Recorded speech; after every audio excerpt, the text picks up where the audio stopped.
Rajahmundry urban development authority chairman గా Rajanagaram TDP incharge బొడ్డు వెంకటరమణ చౌదరి బాధ్యతలు స్వీకరించారు. రానున్న 40 ఏళ్లలో రాజమండ్రి అభివృద్ధి దృష్టిలో ఉంచుకొని రుడా మాస్టర్ ప్లాన్ రూపొందించడం తన ప్రధాన లక్ష్యమని బొడ్డు వెంకటరమణ అన్నారు. ఓవైపు అభివృద్ధి కార్యకలాపాలు, మరోవైపు గత 5 ఏళ్లలో రుడా అక్రమాలపై దృష్టి పెడతానని చెప్పారు. రానున్న గోదావరి పుష్కరాలకు కొత్త ప్రాజెక్టులు వస్తాయని బొడ్డు వెంకటరమణ అన్నారు.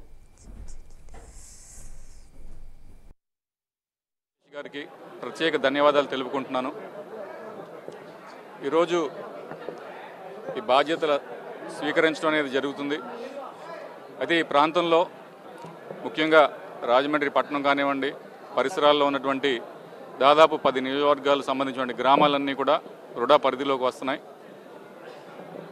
రానున్న 40-50 సంవత్సరాలు ఈ గ్రామాలు కానివ్వండి, మున్సిపాలిటీలు కానివ్వండి, కార్పొరేషన్ కానివ్వండి ఉన్నటువంటి మౌలిక అవసరాలన్నీ కూడా వాటిని పరిశీలించి ఒక సమగ్రమైనటువంటి మాస్టర్ ప్లాన్ ద్వారా ముందుకి అంటే అభివృద్ధి పదంలో తీసుకెళ్లే బాధ్యత ఈవేళ రుడాది.